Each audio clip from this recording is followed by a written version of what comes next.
What's up, YouTube? It is your boy JB, and I'm here today with the review for Love and Hip Hop Atlanta. This is season 9, episode number 4, titled Queen of Atlanta.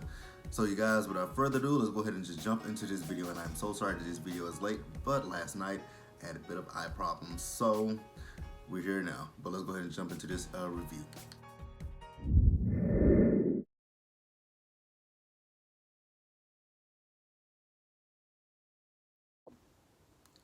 Alright, you guys, so this episode was something interesting, some Mona shit. So, much like if you guys are watching Black Ink Crew, you guys saw on last Wednesday's episode that C's was the only one who was doing his interviews from home. So this week on Love and Hip Hop Atlanta, the cast are filming their interviews from home as well. And instead of it just because Mimi introduced it, but I thought it was just gonna be Mimi, kind of like what it was with C's from Black Ink Crew, but nope, it was the whole entire cast. So the Mona shit starts up immediately.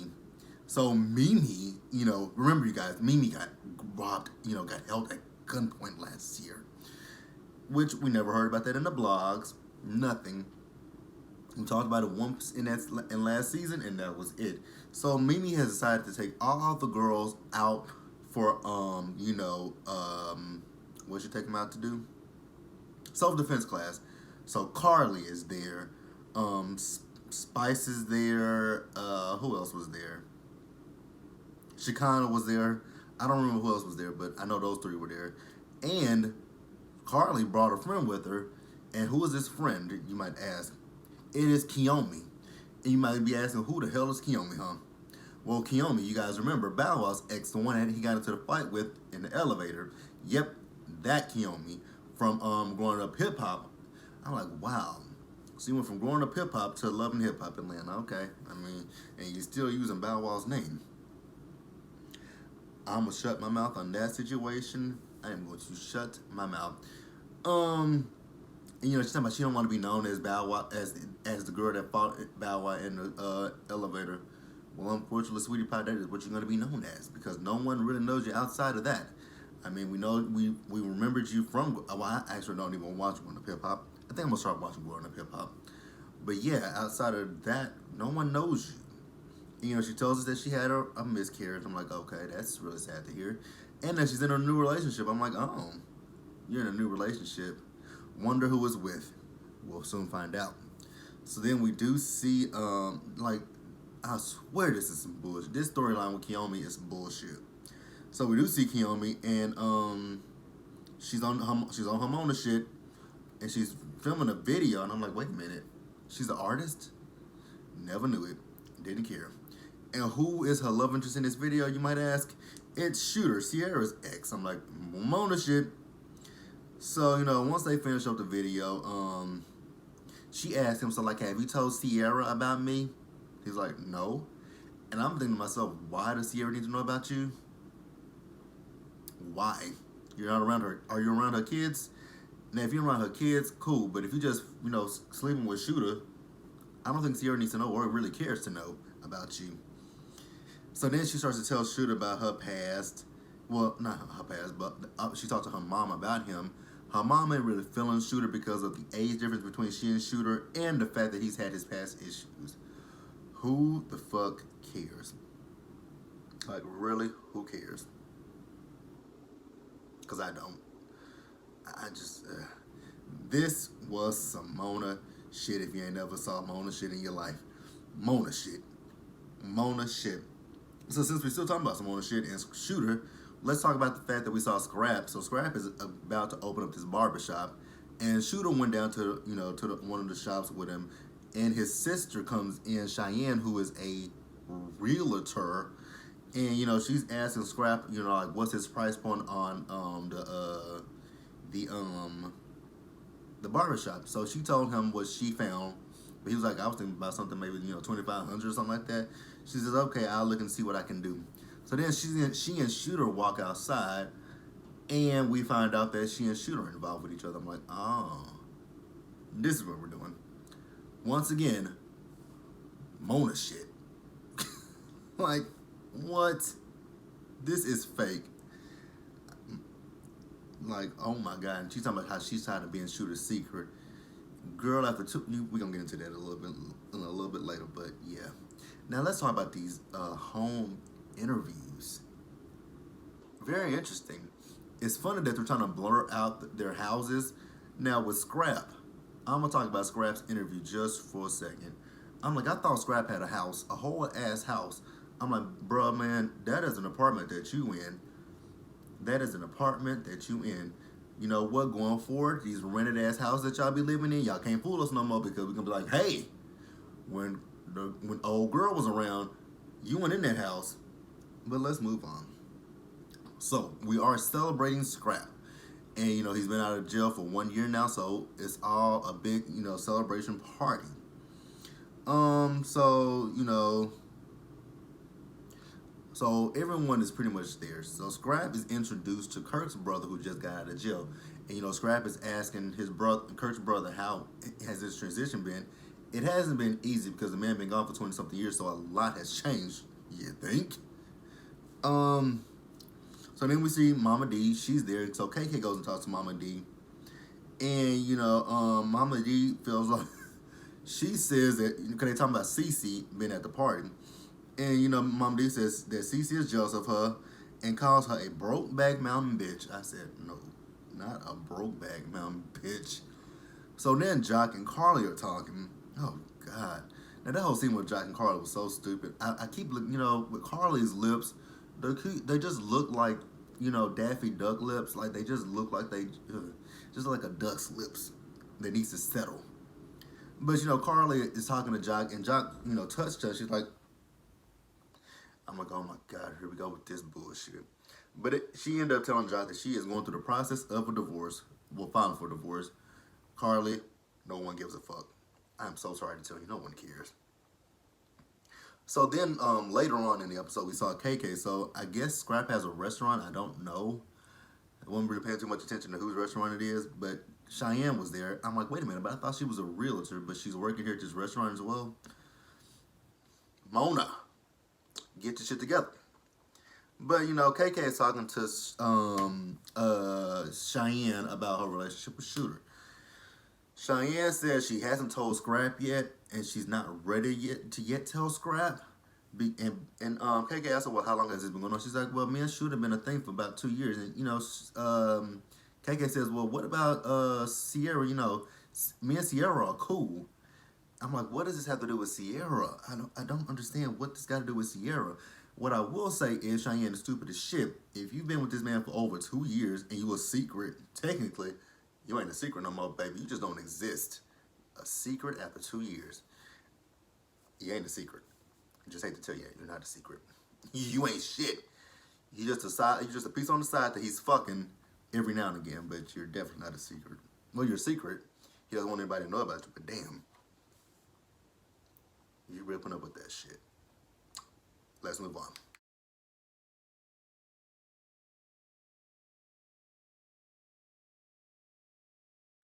Alright, you guys, now let's talk about Akbar V. I'm so over Akbar V and his whole Queen of Atlanta shit. Like, Spice said it better to herself. How are you the Queen of Atlanta when you ain't got no hits anywhere? Make it make sense. Now, I know a lot of people talking about, well, what does Light Skin Keisha got? What does Light Skin Keisha got? Well, Light Skin Keisha does have a song out. I don't remember the song, but I've said it in the video. I said it in my first video, I believe, of this season, that I have satellite radio in my car, and I didn't before I even know about her on Love and Hip Hop. I heard her on satellite radio. It was because it was last year. It was Light Skin Keisha, and it was that other girl that's with Quavo. What's her name? Sweetie, something like that. Those two had a song out around the same time, and I always got those two confused. Not looks wise, just voice wise. I never knew who was who. But I definitely have saw Light Skin Keisha on my satellite radio on, Shade 45.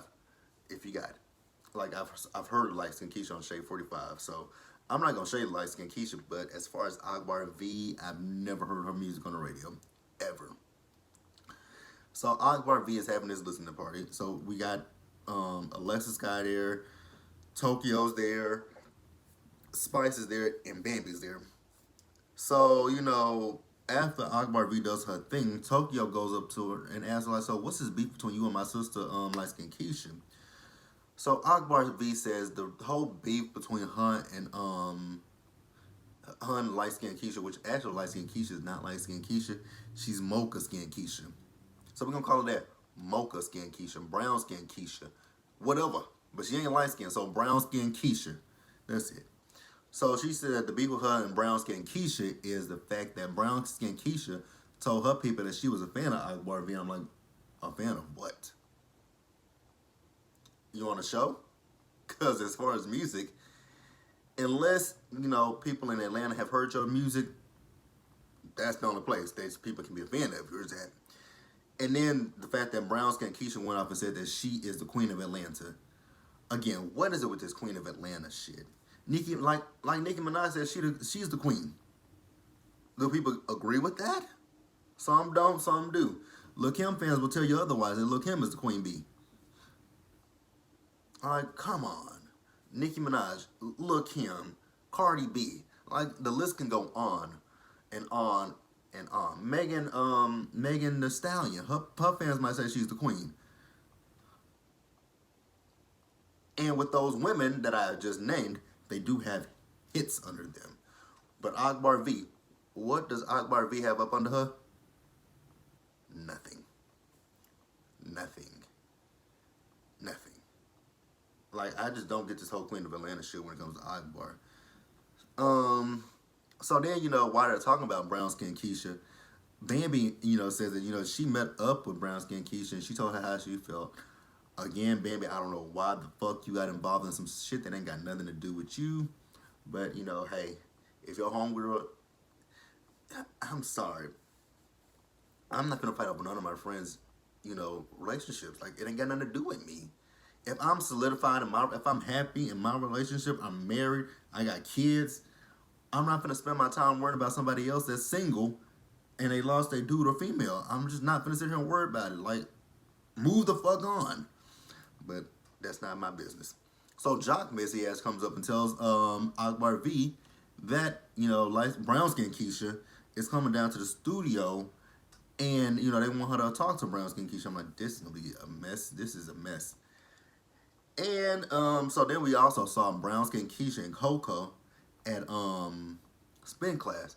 Now I was really thoroughly confused. I'm like, so she went to spin class with a face full of makeup and a wig on. Make that shit make sense to me. Unless it's waterproof makeup, I don't know. But now the wig, I guess maybe if you want to sweat, you can sweat. But I just didn't understand it. So, Keisha's telling Coca about what's she telling him? Oh, the fact that she's going down to the radio station with Jock. So then Tokyo comes in and Tokyo tells her about the situation that happened at Akbar V's listening party. Light skin Keisha's like, I don't give a fuck. That ain't got nothing to do with me. And I'm like, wow. She got some sense. Because I'm not gonna, and I agree with her. Why are you gonna argue with her? First of all, she ain't got no hits on the record, on the radio. And I'm an artist. And, artists are gonna hype themselves. That's my whole thing. Artists are gonna hype themselves up no matter what what you say. It's up to you to be able to say, disprove what they're saying. If my thing with Akbar V and this whole brown skin Keisha thing is, if brown skin Keisha feels like she's the queen of Atlanta, then you need to take it upon yourself and be like, oh, that's the queen of Atlanta? Check this record out. Who's the real queen? Do that instead of actually trying to fight over it. So fucking stupid. So then brown skin Keisha's at the radio station with Jock. They talking to her. She did say once again that she was the queen of Atlanta. And Jock bombarded her. This was messy of Jock. Oh, we got Akbar V. And she was on camera. And, brown skin Keisha was like, I'm not going to do this shit. Like, I don't want to talk to her. I ain't got nothing to say to her. Like, if that was an interview for brown skin Keisha, that was mad disrespectful. To have her there doing a quote interview with her, but you going to have someone else interrupt her interview. Do y'all do that to any of the big name stars? If someone they have a beef with, y'all bring them on the radio to have a chat with them? I think the fuck not. So I was on Keisha's side. That was messy as fuck, Jock. Messy as hell. Messy as hell. But let's move on.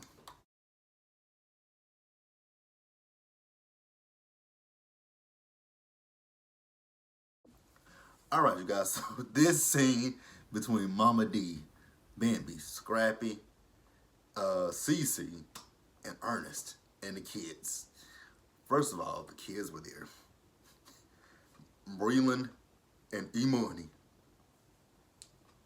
Mama D and Cece couldn't be on their best behavior. I'm like, oh my God, in front of the kids. And then they cuss, and I'm like, well, that's how you know this is a black family, because I mean, my family members have done some cussing in front of me, but and I do some from my little cousins to this day. But I mean, God damn. So they were just going back and forth with each other. Now I want to know, why did Mama D come in there with that all black on, with that hat on, looking like the Mad Hatter? I was like, oh no. And then Cece said, look at this bag of bones, looking like she hopped out of a bag of a hearse. I lost it. I'm like, not bag of bones. Not bag of bones. So, Mama D is talking about that, they're talking about that she's 4 months clean of alcohol. And, she's like, she's in a good place and she wants to change. And Scrappy's like, what else good did you say, Mama? Like, I feel like you and Cece need to, hash things out. Mama D ain't with that because, Cece tried to fight her or fought or whatever. I don't know what it was. So then Mama D and Cece just like start going back and forth with one another. I'm just like, oh, this ain't gonna end well for y'all. And then, Cece's like, D, you wish death on me. And then they played a clip of Mama D when she was talking about Cece. And she said, death to you. And a woman just had a battle with cancer, which I never heard about that. But I don't really follow them too much outside of the show. But if she had cancer, she beat it. Congratulations to her for that one. And Mama D was like, yeah, I did wish death on you. I'm like, oh no, this is horrible. Horrible. So basically, Bambi and Scrappy want for Mama D and, Cece just to squash his beef and move the fuck on, or they won't see them or the kids. And Mama D pulled out a fucking obituary with Cece's face on it. I said, oh my God, not a fucking obituary. An obituary, Mama D? You gotta go that far with an obituary? I died laughing. A whole ass obituary. Obituary. That shit took me out. Alright, you guys, so that was Love and Hip Hop Atlanta. Be sure to like this video, leave your comments, subscribe to the channel, hit that bell notification button so you guys know when I drop anything else. Share this video, and I will catch you guys in the next one, and until then, later.